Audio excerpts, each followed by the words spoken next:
আমাদের অনন্য স্টোরি সকল প্রকার পার্ট গল্প দেখতে আমাদের চ্যানেলটি সাবস্ক্রাইব করে পাশে থাকা বেল আইকনটিতে ক্লিক করে অল নোটিফিকেশন অন করে দিন। ভাবি আমরাই সবাই মিলে চলেন রাজি করাই নকশিরে।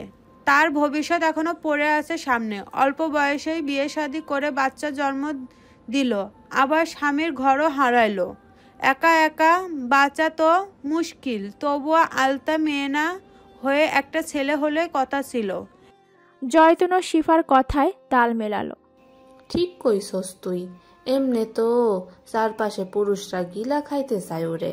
আমগো জহির মানুষ হিসাবে ভালো এখন সময় আছে, আমরাই বুঝাইয়া সুজাইয়া তোর একটা ব্যবস্থা কইরা দেই। আলতান রে নিয়ে ভাবা লাগবো না তোর, আমার বাড়িতেই রাখতে পারি চাইলেই।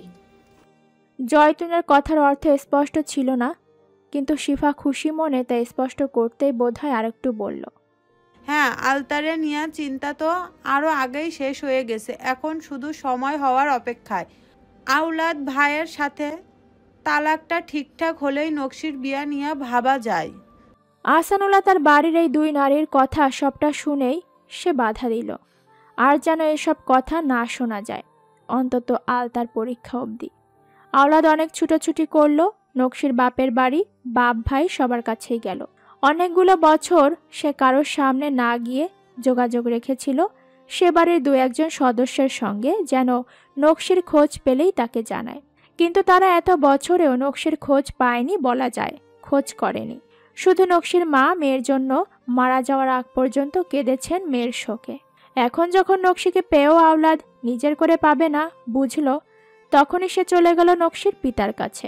হয়তো কোনো এক ব্যবস্থা হয়ে যাবে, কিন্তু হয়নি।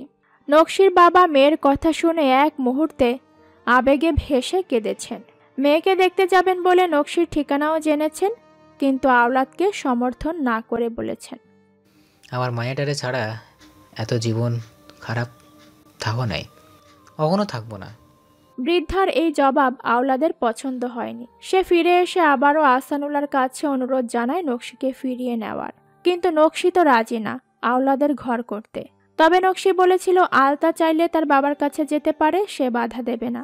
যেহেতু মেয়ের জন্মদাতা আওলাদ আর অনেকগুলো বছর নকশি লুকিয়েছে তার পিতার কাছে সন্তানের কথা, সেক্ষেত্রে অন্যায় তার আছে। আহসান ভালোভাবে বুঝিয়ে দিয়েছে নকশির মতের বিরুদ্ধে কিছুই হবে না। আওলাদ আশাহত হয়ে ফিরে গেছে। নকশির বোর্ড পরীক্ষা জেনে আবার এলো এক সকালে কলস ভর্তি দুধ আর এক ঝুড়ি দেশি মুরগির ডিম নিয়ে। ছুটির দিন থাকায় নকশিও বাড়িতে ছিল। আহসান আর শরৎ দুজনেই দোকানে ছিল সেই মুহূর্তে। শিফা এত সব দেখেই কেমন সন্দেহী হয়ে আহসানকে ফোন করে জানালো ঘটনা। আহসানের মনে হলো আওলাদ এখন কোনো রকম ভেজাল করবে বলেই নতুন উদ্যমে আগাচ্ছে এদিকে।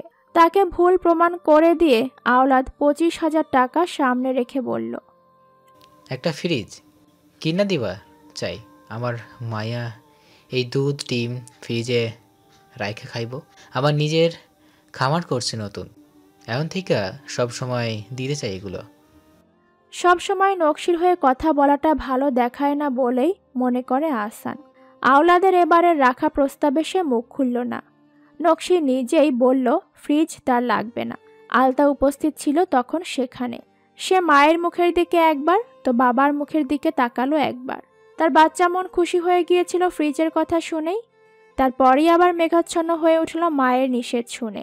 তার অপরিপক্ক মন এক মুহূর্তে ভেবে বসল মা খুব জেদি, একটা ফ্রিজ থাকলে কত ভালো হতো তাদের। কিন্তু না, এ পর্যায়ে ফ্রিজ হলো না। বাবাও মন খারাপ করে চলে গেলেন। যাওয়ার সময় আলতার হাতে গুজে দিয়ে গেলেন 2000 টাকা। এই টাকা তার কাছে অনেক বেশি। সে ভেবেছিল মাকে বললে মা বকবে, কিন্তু না, তেমন কিছু হয়নি। মা 2 দিন পর একটা মাটির ব্যাংক এনে তাকে দিয়ে বললেন, টাকাগুলো এতে রাখ, তোর কাজে লাগবে পরে। দোনমনো করছিল আলতা, তা দেখে মা কিছু না বলে মাটির ব্যাংকটা সরিয়ে চৌকির নিচে রেখে চলে গেল। সেদিন রাতেই শিশির যখন ফ্রি হয়ে আলতাকে পড়ানোর জন্য কল দিল নকশির ফোনে, তখন আলতা মুখ ফুটে বলেই ফেলল, আম্মা আজকাল আমাকে বুঝি আর ভালোবাসে না। এ কথা কেন বলছিস? আব্বা আমার জন্য ফ্রিজ কেনার টাকা নিয়ে আসছিল, আম্মা ফেরত দিয়ে দিছে। আব্বা 2000 টাকা দিছে, সেটাও একটা ব্যাংক দিয়া বলে রেখে দে। মন খারাপ করে কথাটা বলতে বলতে আলতা বইয়ের ভাঁজে রাখা টাকাগুলো দেখালো। শিশির দেখলো এবং খুব মনোযোগে আলতাকেও দেখলো। তুই তোর আম্মাকে ভালোবাসিস আলতা? হ্যাঁ, অনেক বাসি। তুই তোর আব্বাকে ভালোবাসিস? জানি না, কিন্তু মায়া লাগে আব্বার জন্য। অনেকটা দ্বিধার সঙ্গে বলল আলতা। শিশির আবার বলল, তোর জন্ম, তোর বড় হওয়া সবটা কেমন করে হয়েছে তা জানিস আলতা? এবারেও অকপটে স্বীকার করলো সে জানে। শিশির আবারও প্রশ্ন করলো, তোর বাবার আরও একটা সংসার আছে, সেই সংসারে একটা স্ত্রী এবং 2 জন ছেলে আছে। তুই আর তোর মা ছাড়াও তোর বাবার আঁকড়ে ধরার মতো লম্বা শেকড় আছে। তোর আম্মার কি আছে? আমি একাই। ফুপু আমার বিয়ে দেওয়ার মতো বয়স এখনো আছে। এক কাজ করতে বলি আব্বাকে, ফুপু আমাকে বিয়ে দিয়ে দিক, তুই তোর বাবার সাথে চলে যা তোর বাড়িতে। শিশিরের এবারের কথাটা একদম ছুরির মতো বিঁধে গেল আলতার বুকে। কোনো একটা উত্তর দিতে গিয়ে আলতা থমকে গেল।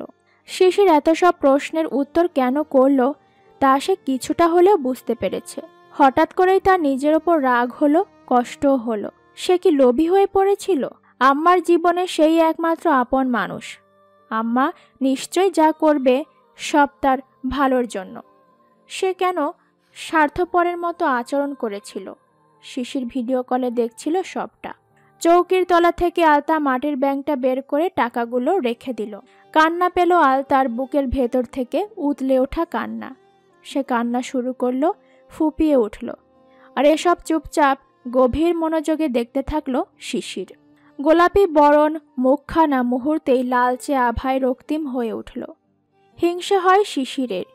এই মেয়েটাকে এত সুন্দর হতে কে বলেছিল? শিশিরের তো ভয় হয় সারাক্ষণ নজর না লেগে যায় কারো। আলতায় শুধু শিশির ফোঁটা গড়াবে, আলতা শুধু শিশিরেই মিশে যাবে। এমনটা না হলে দম আটকে মরেই যাবে এই শিশির। এসএসসি প্রথম পরীক্ষার দিন সন্তানের সাথে বাবা মা থাকবে, এটাই হয়তো সব সন্তানের কাম্য। আলতারও ব্যতিক্রম নয়। আলতার পরীক্ষার হল পড়েছে উপজেলা হাই স্কুলে।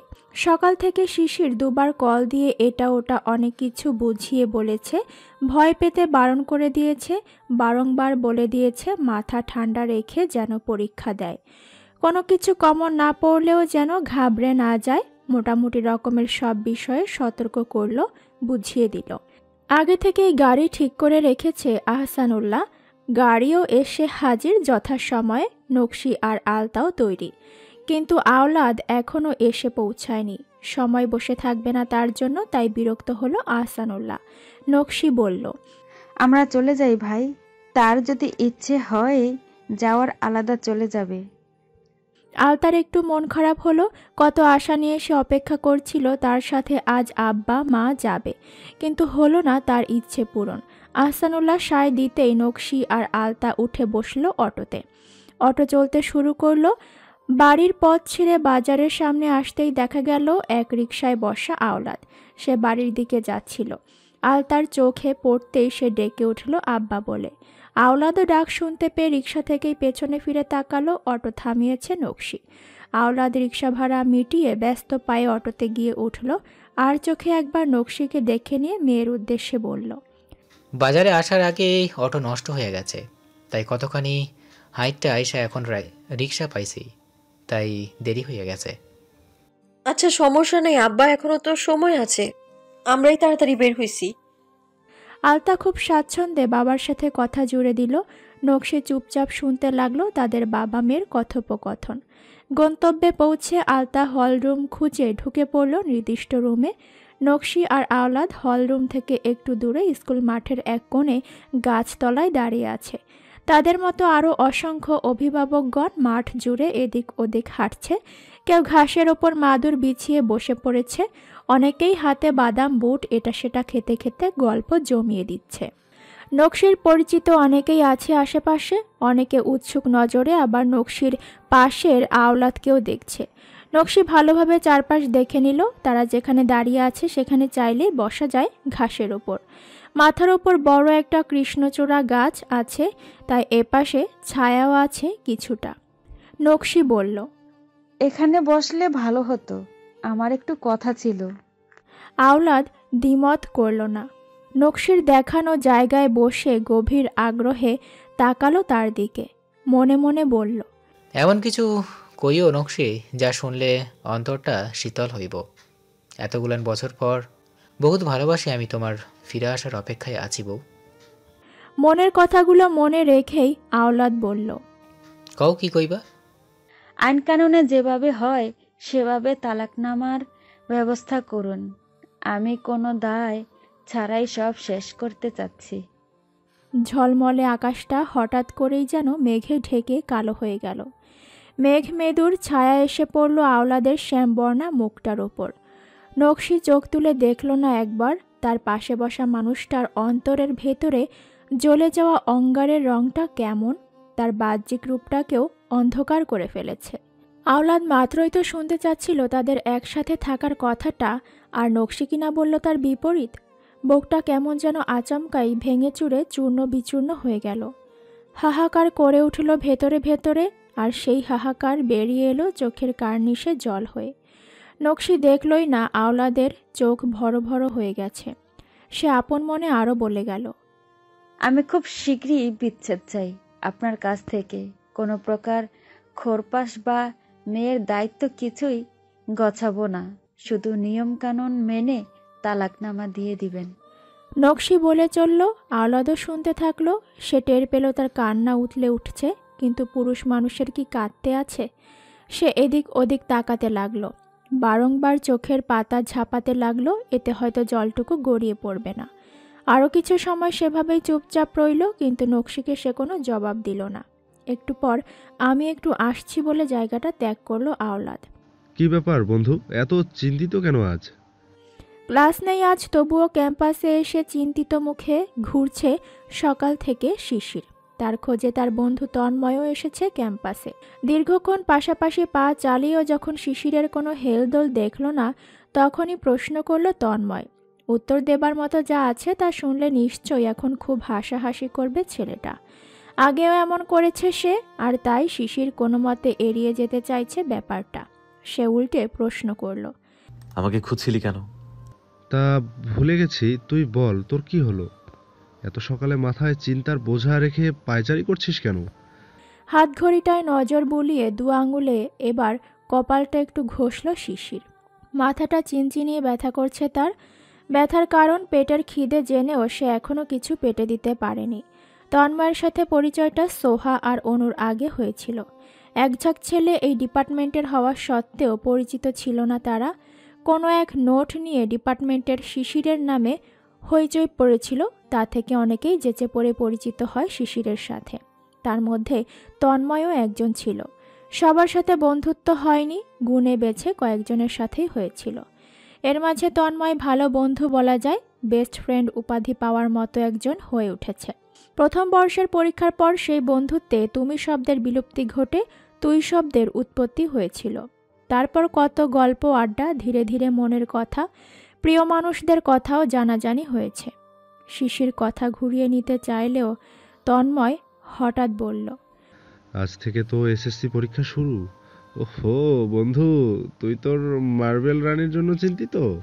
তন্ময়ের কথা শুনে হা করে হেসে উঠল শিশির। সেই কবে আলতার মার্বেল খেলার গল্প বলেছিল, তখন থেকেই সে কথায় কথায় আলতাকে মার্বেল রানী বলে সম্বোধন করে। সে তো এও ঠিক করেছে শিশিরের সাথে যদি আলতার বিয়ে হয় তবে সে আর তাকে মার্বেল ভাবি বলে ডাকবে তাদের বিয়ের দিন। তন্ময়ের হাসি ঠাট্টা চলল অনেকক্ষণ, তারপর অনেকটা জোর করেই শিশিরকে নিয়ে নাস্তা করালো। দুপুর ঠিক 1:30টায় শিশির ফোন পেল নকশিকে। আলতা তখন তার বাবার পাশে বসে 5 টাকায় কেনা রঙিন আইসক্রিম খাওয়ায় ব্যস্ত। নকশি ফোন রিসিভ করতে শিশির জিজ্ঞেস করল, আলতার পরীক্ষা কেমন হলো ফুপু আম্মা? বলল তো ভালোই। প্রশ্ন চেক করলাম, কমনই দেখছি, বাকিটা সে তার খাতায় কি লিখেছে সেই ভালো জানে। কি করতেছে সে এখন? কি আর করবে, বাপ আহ্লাদ করে আইসক্রিম খাওয়াচ্ছে আর সে বসে খাচ্ছে। নিউমোনিয়া ঠান্ডার কথা হয়তো বাপ বেটি দুজনেই ভুলে গেছে। দেব আলতাকে?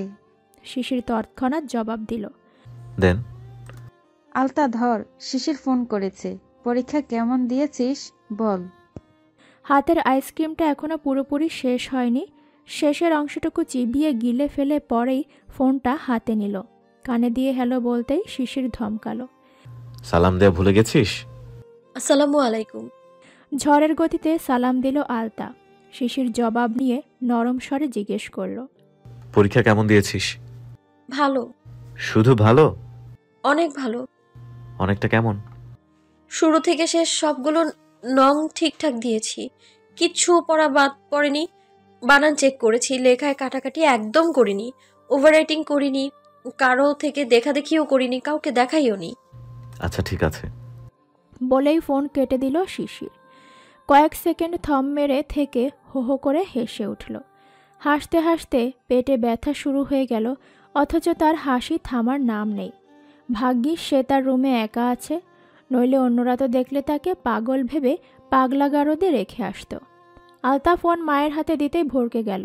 নকশি কপাল কুঁচকে তাকিয়ে আছে তার দিকে, তার বাবাও। কি হয়েছে? তুই একদমে এত সব কি বললি? কি বললাম আবার? শিশির ভাইও তো জিজ্ঞেস করলো কেমন ভালো দিয়েছি পরীক্ষা।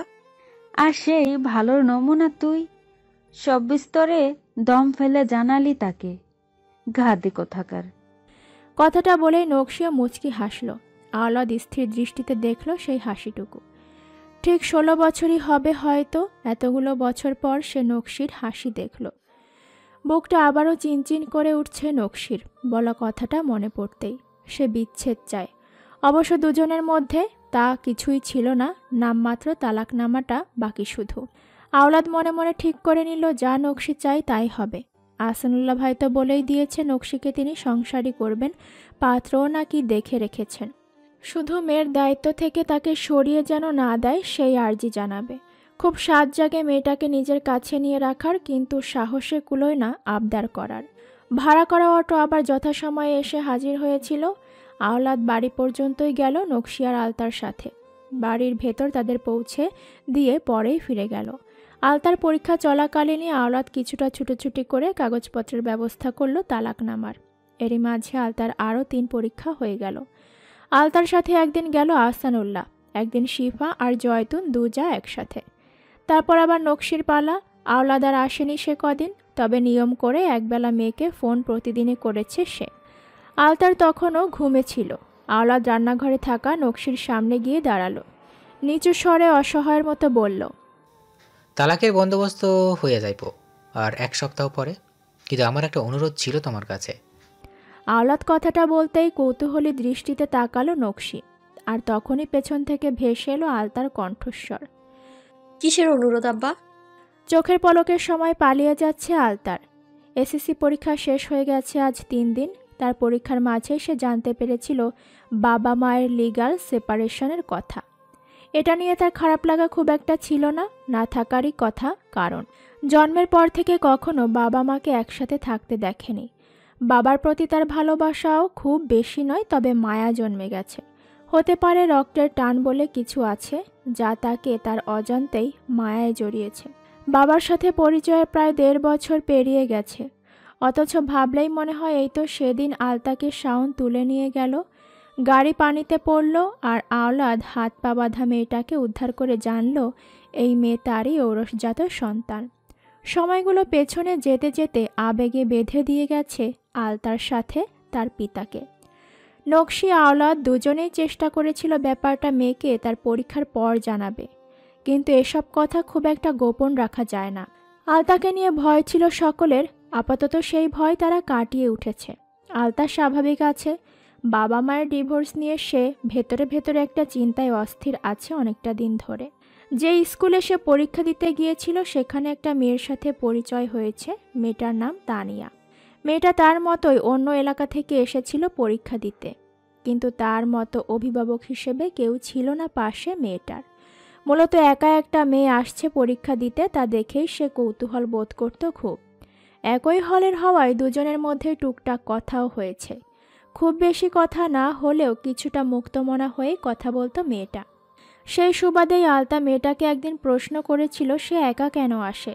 মেয়েটা খুবই মিশুক প্রকৃতির, তা বুঝতে পেরে সে 2-4 বার প্রশ্ন করতেই মেয়েটা নিজের পরিবার সম্পর্কে কিছু কথা বলল। মেয়েটার মা একজনের সাথে পালিয়ে গেছে কয়েক বছর আগে। মেয়েটার বাবা তাকে খুব আদর করত বলে দ্বিতীয় বিয়ে করতে রাজি হয়নি, পাছে সৎ মা মেয়েকে কষ্ট দেয়। কিন্তু বছর এক পার হতেই বাবা নিজ প্রয়োজনে দ্বিতীয় বিয়ে করলেন। যে কদিন দাদি বেঁচে ছিল ততদিন সৎ মা আদর যত্ন করলেও দাদি মারা যাবার পর আর তাকে আদর করে না, খাওয়া পড়ার কষ্ট দেয়। আর তাদের আর একটা বাচ্চা হতেই বাবারও পরিবর্তন হয়ে গেল। এই যে মেয়েটা মেট্রিক পরীক্ষা দিল তাতেও নাকি বাবার আপত্তি ছিল। আত্মীয় স্বজন আর গ্রামবাসী পেছনে না লাগে সেই ভয়ে পড়াটা চালাতে দিচ্ছে মেয়েকে। আলতা বলেছিল, তুমি তোমার মায়ের কাছে চলে যাও, মা নিশ্চয়ই তোমাকে নিজের কাছে রাখবে। মেয়েটা তাচ্ছিলের হাসি হেসে বলেছিল, মা নিজের সুখের জন্য কারোর সাথে পালিয়ে গেছে, আমার সুখের কথা ভাবলে তো আর এভাবে চলে যেত না। এসব কথা শোনার পর থেকে আলতার মন মস্তিষ্ক অস্থির হয়ে আছে এক ভাবনায়। এই যে তার মা অল্প বয়সেই তাকে জন্ম দিয়ে স্বামী সংসার হারিয়েও কোনো দ্বিতীয় পুরুষের সান্নিধ্যে যায়নি, এতে কি তার মায়ের সুখ নষ্ট হয়নি? 15 কি 16 বছর বয়সী একটা মেয়ের মস্তিষ্ক হয়তো এতটাও পরিপক্ক হয় না যা দ্বারা সে জীবনের সুখ আর দুঃখগুলোর প্রতিচ্ছবিকে গভীরভাবে উপলব্ধি করে নিতে পারে। কেউ কেউ হয়তো বা কিছুটা পারে, কিন্তু আলতার কাছে তো সুখ বলতে নিজের চাওয়া পূরণ হওয়া আর দুঃখ বলতে প্রয়োজনের জিনিসগুলো সময় মতো না পাওয়াটাই ছিল। তবুও খুব করে সে মাকে নিয়ে ভাবতে চেষ্টা করলো, আর তখনই মনে পড়ল শিশির ভাইয়ের বলা কথাগুলো। তার বাবার একটা সংসার আছে, তার মা না থাকলেও মায়ের জায়গায় অন্য একজন স্ত্রী আছে তার বাবার জীবনে। আছে সে ছাড়াও 2 জন সন্তান, আছে আত্মীয় স্বজন। আর এখন সে যখন মায়ের সংসার বিচ্ছেদের ঘটনা জানল, তখন এও জানল আহসান মামা তার আত্মীয় নয়, বরং তার মাকে আশ্রয় দিয়ে অভিভাবকের মতো পাশে থেকেছে। মায়ের কাছে না তার স্বামী আছে, না তার বাবা মা আত্মীয় স্বজন। মায়ের কি কষ্ট হয়নি এতগুলো বছর তাদের ছেড়ে থাকতে? শিশির ভাই ঢাকায় যাওয়ার আগে একদিন বলেছিল, ভালো করে পড়াশোনা করবি, তোকে ঢাকায় চান্স পেতে হবে, সেখানে থেকেই পড়াশোনা করবি। তখনই আলতার দম বন্ধ হয়ে আসছিল শুনে। মাকে ছেড়ে সে একটুও থাকতে পারবে না, 1-2 দিন হলে না হয় বেড়ানো যেত, কিন্তু মায়ের থেকে এত এত দূরে গিয়ে সে অনেক দিনের জন্য কিছুতেই থাকতে পারবে না। কষ্টে তো তার কলিজাটাই ফেটে যাবে। তাহলে এতগুলো বছর কি মায়েরও এমনই লেগেছে নিজের মা বাবাকে ছেড়ে থাকতে? আলতার কান্না পেয়ে যায় মাকে নিয়ে ভাবতে গেলেই। পরীক্ষা শেষ বলে আলতাকে বেড়াতে যেতে বলল শিউলির শ্বশুর বাড়িতে। আলতার একদমই ইচ্ছে হলো না মাকে ছেড়ে কোথাও যেতে। বাড়ির সবাই খুব জোর দিচ্ছে তার বেড়াতে যাওয়া নিয়ে। আজ রাতের খাওয়া শেষ হতেই শরৎ ভাই ডাকলো তাকে। আলতা হাত মুছে গেল শরৎ ভাইদের ঘরে। শরৎ দোকানের একটা হিসাবের খাতা নিয়ে বসেছিল তার মায়ের ঘরে। জয়তুনও সে সময় উপস্থিত ছিল। আলতা ঘরে ঢুকতেই শরৎ বলল, শিউলি একটু আগেও ফোন করেছে, বলল কাল তোকে দিয়ে আসতে ওর শ্বশুর বাড়ি। আমি যাব না শরৎ ভাই। শরৎ হিসাবের খাতার ওপর হাতে থাকা ক্যালকুলেটরটা রেখে তাকালো আলতার দিকে। জয়তুন কিছু বলতে চাচ্ছিল, তার আগে শরৎই বলল, কি হয়েছে তোর? ফুপু আম্মা তো অনুমতি দিয়েছে আগেই, তুই নাকি সারাদিন বিছানায় পড়ে থাকিস। এমন সারাদিন শুয়ে বসে থাকলে তো অসুস্থ হয়ে পড়বে। কিছু হয়নি তো। আমতা আমতা করতে লাগলো আলতা। কিছু না হলে ব্রয়লার মুরগির মতো থম ধরে থাকিস কেন সারাদিন? কালকে সকালে তৈরি থাকবি, মা আর তোকে দিয়ে আসবো। সেখানে গিয়ে থাক কয়েকদিন, ভালো লাগবে। রেজাল্ট বেরোলে তো আবার পড়া নিয়ে ব্যস্ত হয়ে যাবে। শরৎ তার স্বভাবসুলভ শান্ত স্বরেই বলল। আলতা তখনও দোটানায় সে বাড়ি থেকে বের হতে চায় না, কিন্তু শরৎ ভাইয়ের সাথে এখন জবাব দিলে মামি হয়তো বলবে তর্ক করছি, অথবা মা জানলে বকবে। এমনটা ভেবেই সে চুপচাপ মাথা কাত করল, যার অর্থ হলো সে তৈরি থাকবে। রাতে আবারও ভাবনায় ডুবে অনেকক্ষণ তার ঘুম আসলো না। সে এপাশ ওপাশ ছটফট করছে, তার টের পেয়ে নকশি তার মাথায় হাত বুলাতে লাগলো। তুই আজকাল এত অস্থির থাকিস কেন আলতা? কি হয়েছে বল তো আমাকে। ঘুম আসতেছে না। কেন ঘুম আসে না তাই জানতে চাই। আমি তালাকের কথা তুলছি বলে কি তুই কষ্ট পেয়েছিস? মায়ের মুখের কথা শেষ হতেই সে মায়ের দিকে মুখ ফেরালো। দুহাতে আদুরে ভঙ্গিতে মাকে জাপটে ধরল। কয়েক বছর ধরে আলতা মাকে এমন করে জাপটে ধরেনি ঘুমাতে গিয়ে। কৈশোরে পা দেওয়ার পর থেকেই কেমন যেন ছাড়া ছাড়া হতেই শুরু করে। পাশ বালিশও থাকে মাঝে মধ্যে দুজনের মাঝে, কিন্তু আজ এই মুহূর্তে মাকে জাপটে ধরে একদম ছোট হয়ে যেতে ইচ্ছে করছে। মায়ের বুকে মুখ গুজে আহ্লাদে মিশে যেতে ইচ্ছে করছে। ভেতর থেকে একটা কান্নাও উঠে আসতে চাইছে, কিন্তু মাকে কান্না দেখাতে চায় না সে, তাই আদুরে ভঙ্গিতে মায়ের সাথে মিশে গেল। পরীক্ষা নিয়ে চিন্তা হচ্ছে আম্মা। আমার শখ শহরের কোনো কলেজে পড়ার।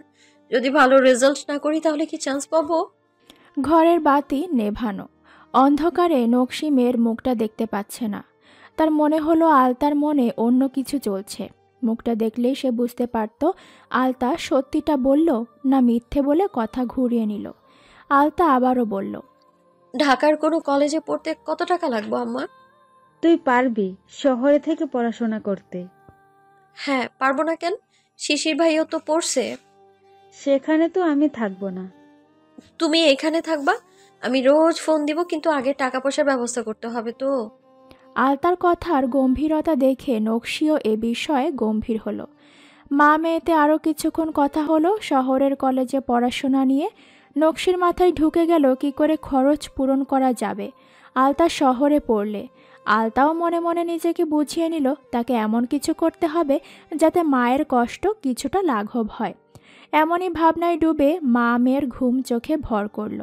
কাচের মতো স্বচ্ছ আর নিরুত্তেজ রোদ সকালের ধরনীটাকে একদম সোনালি করে দিয়েছে। চারপাশে জনমানবের কোলাহল, সেই সাথে গাছে গাছে হাজারো পাখির কিচিরমিচির। আলতার ঘুম ভারী, তাই এত সব কোলাহল তার ঘুমের ব্যাঘাত করতে পারেনি। নকশি উঠে গেছে আরও আগেই। সে উঠে নামাজ পড়ে উঠোন ঝাড়ু দিয়েছে, নিজের রান্নাঘরটা সাফ করে রান্নার বন্দোবস্ত করেছে। তখনও বাড়ির বাকি দু ঘরের কেউ বাইরে আসেনি। খুব সম্ভব আহসানুল্লাহ আজ মসজিদে যায়নি, নইলে শিশিরদের ঘরের দরজা খোলা থাকতো। শিফাও ফজর পরে শুয়ে থাকে অনেকটা সময়। এদিকে জয়তুন ও শিউলির বিয়ের পর থেকে রুটিন বদলেছে। তার অবশ্য বয়সটাও ইদানিং জ্বালাতন করছে, কিছুটা হাঁটুর ব্যথা, কোমরের ব্যথায়। নকশির রান্না প্রায় শেষের দিকে, তখন নকশির কানে এলো বাড়ির গেট বাইরে থেকে কেউ খুলছে। সন্দেহবশে নকশি আরেকবার তাকালো শিশির আর শরৎদের ঘরের দরজায়। দুটো ঘরের প্রধান দরজা লাগানো। নকশি আরও কিছু ভাববে তার আগে গেট খুলে বাইরে আসা মানুষটা উঠোনে এসে গেছে। নকশি বিস্ময়ে খেই হারানোর জোগাড়। শরৎ, তুমি বাড়ির বাইরে ছিলে? না ফুপু আম্মা, ফজরের নামাজের জন্য বেরিয়েছিলাম, পরে আর বাড়ি আসতে ইচ্ছে করছিল না, তাই একটু খোলা হাওয়ায় হেঁটে এলাম। তাহলে ঘরের দরজা ভেতর থেকে বন্ধ কি করে? চুলা থেকে তরকারির পাতিলটা নামাতে নামাতে প্রশ্ন করলো আবার। আমার ঘরের পেছনের যে একটা দরজা, সেটা খুলেছিলাম কয়েকদিন আগে। এখন মাঝে মধ্যে সকালে সেখান দিয়ে বের হই, নইলে আমার ঘুম ভেঙে যায়। শরতের কথায় আশ্বস্ত হলো নকশি। তার শরৎকে কখনো চড়া সুরে কিছু বলতে ইচ্ছে করে না। শরতের জায়গায় এখন শিশির থাকলেই হয়তো একটা ধমক দিয়ে বলতো, ঘরের পেছনের দরজা দিয়ে কিসের আসা যাওয়া, দাঁড়াও আমি ভাইকে বলছি তোমার কীর্তি। কিন্তু শরৎকে কিছু বলা যায় না। এত চুপচাপ আর হাস্যোজ্জ্বল ছেলে কেমন করে বদলে গেল। নকশি আর কিছু বলল না। সে নিজের কাজকর্ম সেরে টিউশনিতে যাওয়ার জন্য তৈরি হচ্ছে, আর এক ভাবনায় নিগুড়ভাবে ডুবে যাচ্ছে। আলতা রাতে যেভাবে বলল সে ঢাকায় থেকে পড়াশোনা করতে চায়, তাকে কি করে পড়াবে নকশি? সত্যি বলতে আশেপাশের এলাকায় তেমন ভালো একটা কলেজ নেই, আর শহরের খুব ভালো কলেজে দিতে গেলে খরচ নকশি কি করে চালাবে? হঠাৎ মনে তার ডিভোর্সের জন্য আওলাদ যদি কাবিনের টাকা বা মেয়ের খোরপোশের কথা বলে, তাহলে সে বেহায়া হয়ে সেগুলো নেবে।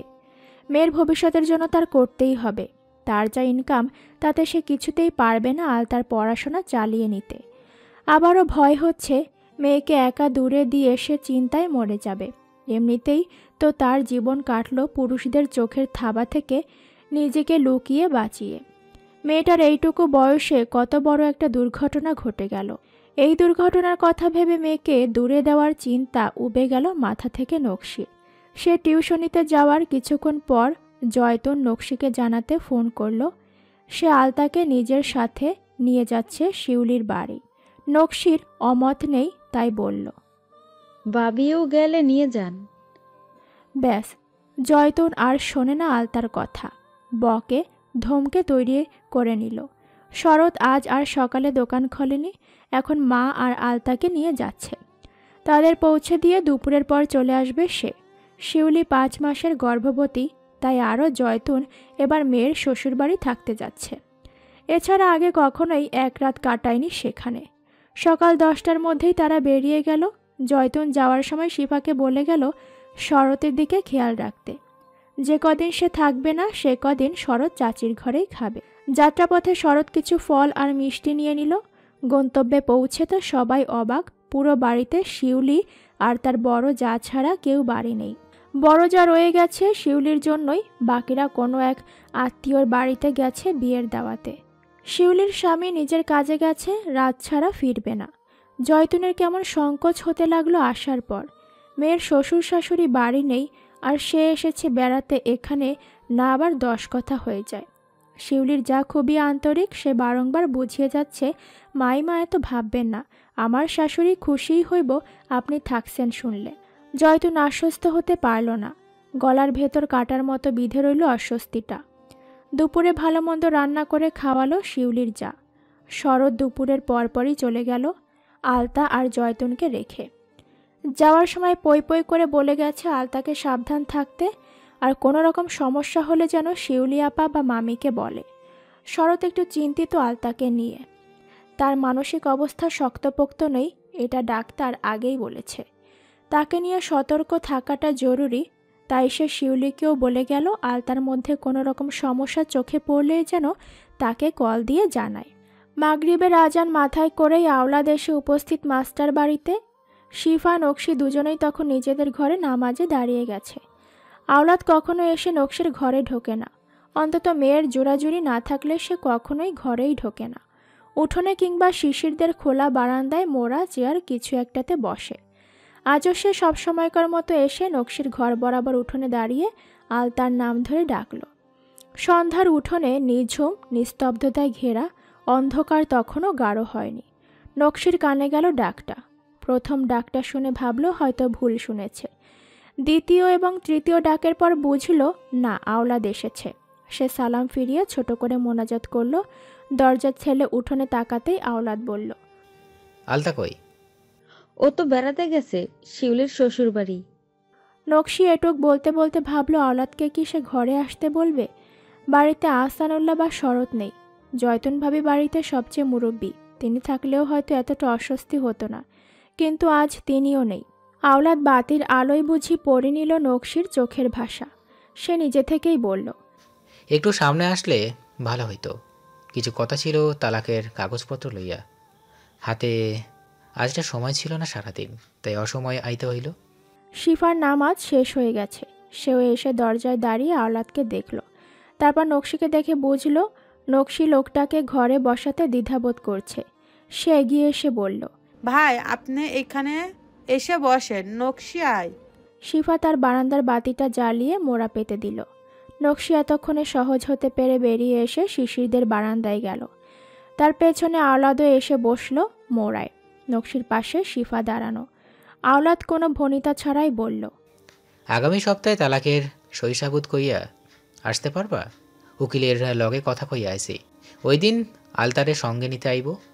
চমকে তাকালো নকশি। আলতাকে কেন নিব? আলতার মতামত জন্য ও কার কাছে থাকবো সেইটার ফয়সালা করতো। আলতা আমার কাছে থাকবে, আমি ওকে দিব না।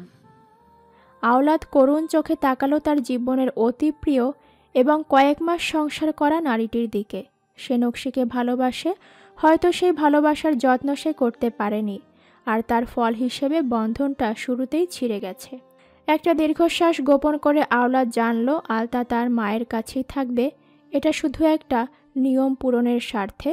তাকে জজ জিজ্ঞেস করবেন, আলতা নিশ্চয়ই বলবে সে তার মায়ের কাছে থাকে। নকশি হাঁপ ছেড়ে বাঁচল এটা শুনে।